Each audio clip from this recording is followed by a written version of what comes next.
Hey everybody, it's Chugga Conroy. Welcome back to more Super Mario 64 DS. In the last episode, we got ourselves a bunch of stars at Whomp's Fortress with the newly rescued Mario. And in this episode, we're going to be heading back into Whomp's Fortress because I was actually wrong. We cannot do what I was speaking of in 12 stars. We need to have actually a few more. So let's go ahead and dive into the painting and select Fall into the Caged Island, our very next mission. Okay. So let's hop into this tree right here and check it out. We got ourselves what I thought was a cheat when I was young. We got ourselves the owl.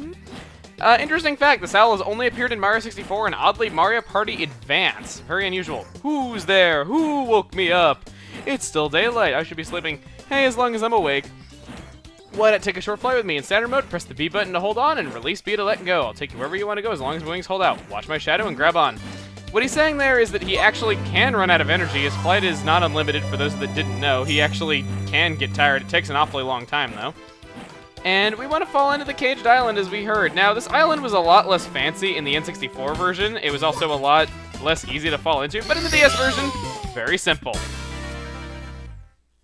1 coin! Blast away the walls, our very next one. Okay, this one is very, very straightforward with you. We already knew the cannon existed from our previous mission of shooting to the wild blue. We just want to head into the cannon and, well, just want to blast at whatever wall we can blast at, which we have 2 right there. You can actually blast away this wall. You didn't know that? Doesn't really get you anything of note, but you can do it should you want to. I should also mention that in the N64 original, you didn't need to blast away the wall. You could do a weird crouch of sorts on top of the wall, and it would result in you just kind of glitching your way through the wall and getting the star. It was really weird, but there was a way it could be done. The star placement's also slightly different in the DS version. Wow, I'm such a nerd. It was slightly clipping into the wall in the N64 version. In this one, it does not do that, so how about we just long jump our way out of impatience over here, hop over you, and ooh, not bad, okay. And let's just reach over and touch it. And on the subject of new things to the DS version, we have a brand new mission right here, which we got teased a little bit, which we got spoiled on a little bit over in the Red Coin mission. Switch Star of the Fortress. This one is really, really simple. All you need to do is just head on over to the, the other area of the island. Nothing really too complicated there. You just need to go in here, punch this, and step on the switch. This is a new mechanic to Mario 64. Just like the silver stars, you have those crystals that stars will appear in. And in the case of a switch star, you need to rush over there as fast as you can before it disappears and touch the crystal to shatter it open. All you gotta do is touch it, don't need to attack it, nothing like that, but I felt like being fancy. Here we go! So, we have already gotten quite a few stars. This is like record progress here. Got ourselves a lot of really quick missions all in a row. As you can see right here, we have nothing left to do in Whomp's Fortress. We have 7 stars, not 6 like the original N64. There's 7 missions per level, plus we got the 100 coin mission. So, nothing else to do in Whomp's Fortress, so let's head back to the main part of the castle and check it out. Ooh. So, press X to go into over-the-shoulder view, and we look up. Welcome to Tower of the Wing Cap. Welcome to question mark switches of the Rainbow Tower. Yes, this level was actually changed. It was originally called Tower of the Wing Cap. It was changed to question mark switches of Rainbow Tower in this version. Step on the question mark switch up at the top inside the rainbow ring. When you trigger all the switches, all of the question mark blocks you find will become fully solid. Okay. You have to hit them to see what's inside. Now, if you actually pause, it's just simply referred to as question mark switch, not question mark switch of Rainbow Tower. But even though we could hit that switch that it was telling us to hit in the middle of the rainbow rings, I want to head over here and collect these 8 red coins. Simply because, well, there is a star to be gotten here. Why else would I want those red coins? I certainly don't like collecting 8 red coins to have fun. I mean, as you heard in my Sunshine LP, they were really excessive with them in that game. So, let's get those. And I will say this, I'm amazed that, actually no, I'll wait a few moments before finishing that sentence. Okay, I already got them all. I'm amazed I did this in one try because when I was a kid, I sucked horribly at this. I could never get it right. The controls are inverted, and it was like my first time playing a game that had flying in it, so yeah. Should you want to know where those things are, it's kind of funny. The Bob-omb Buddy down here, you don't look at me, you're a quick learner. Shut up. He will actually tell you, he's up for a pleasure chat, but he'll tell you normally that where the red coins are, which isn't really useful to you down here because it's really hard to get height with the wing cap. You step on this, and there we go. All the question mark blocks have become solid. Hit them to see what comes out. You bet I don't want to save because it's the middle of a recording. Let's walk over and grab the star. There we go, 16 stars. So, I didn't really get too into the wing cap mechanics right there. New mechanic to Mario 64, you just kind of fly around, of course.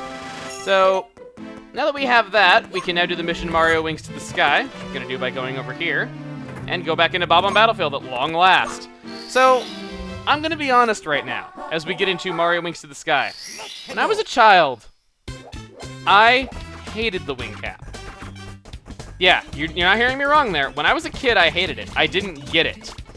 When you get the wing cap, here we go. With the wings in his cap, Mario can take to the skies, triple jump to crouch to land. It's all it really says. So it explained right there, you need to make a triple jump to take off. That's not what I had a problem with. What I had a problem with is, as you see right here, I'm being moved forward very slightly all the time, of course. And what I do is basically I dive down and I dive back up, and that's really all I can do. It's very, very, I wouldn't say difficult to get height with, but you get what I mean. Getting height with this thing is not easy. And whenever you do that, you never see those whooshes around you and Mario goes, Yahoo, you've gained a little bit of height. When I was a kid, I didn't understand why I couldn't just fly around all I wanted and go as high as I wanted without having to do something like that. I didn't really understand it because I was just a kid and I didn't really understand that doing that would totally break the game. I just was like, well, that sucks. I can't really fly so much as glide. So when I was a kid, I hated this thing, and because I just didn't understand it. I just didn't understand why I couldn't just go as high as I wanted. Another thing about the wing cap is that should you blast yourself out of a cannon, you will automatically take to flight. I didn't get to show it there, fortunately. So the mission Mario Wings to the Sky, what we need to do is we need to go onto this floating island, and we need to blast ourselves out of the cannon and collect 5 coins that are in the middle of those rings. Now, when I was talking about this mission earlier, I said that you needed Mario for this. I should clarify, you don't outright need him. If you have a lot of patience, you can blast yourself out of the cannon as Yoshi or Mario, whoever, and just get them without the wing cap. You don't need the wing cap to do this. It's highly recommended though, because bluntly, I've done this before, and it's a really, really big waste of your time. It's just so much better to just kind of wait until you have everything. You know, have everything necessary, you know, having Mario as a playable character, having the wing cap unlocked. I never really saw, like, why people would do that. Granted, I have done it before, just out of curiosity to see if you could, and I have proven before that you can. It's just that I've never really recommended anyone doing that. Can I go with that? No! I was hoping I could just crouch and get it, dang it. Okay, trying that again. I will say this also, DS players have a distinct advantage in this mission over N64 players. The draw distance in the N64 version for this mission is abysmal. Coins do not appear until you're practically on top of them in this mission. And just, I suppose in general though, but you don't really notice it until you're flying at high speeds towards the coins and really, really trying to see if you can collect them, is more what I mean. It's just that the draw distance on the coins, it makes this mission kind of annoying in the N64 version, to be perfectly honest with you. It's not impossible, and it's not necessarily hard, it's just that it's kind of annoying that you can't see the coins until you're on top of them, and you have a hard time kind of shooting yourself out of the cannon, you know, to get them. It's just always something that kind of bugged me a little bit about this mission in the original, and it's amended a bit in the DS version. The coins don't have quite as bad of draw distance, at least I don't think they do. You get yourself the final coin, and we're gonna take a lot of fall damage! But, oh well, I get down faster, so I don't really care if I take fall damage. And of course, my wing cap runs out right as soon as I'm about to be fancy and fly up to where I need to go. Just go ahead and grab the wings again. There we go. So, all we need to do is just head over to where that star spawned. As we can see on the bottom screen, it spawns right over by those pegs that I was stomping down a few missions ago, where we got our red coin. And let me do this again. Get some more height. There we go. Fly over here, and can I fly into the star? Come on, I want to be fancy. Yes, I can! Hi, Goomba! Close up there, wow. My Goomba, what terrible textures you have. And now that we have finally completed this mission, I think that's enough for now. So, we've completed Whomp's Fortress, and we finally got to come back to Bob-omb Battlefield to do the very next mission that we had to wait till we had Mario to have an easy time doing. So, next time on Super Mario 64 DS, we're going to be finishing up Bob-omb Battlefield and hopefully discovering some new worlds. See you guys then.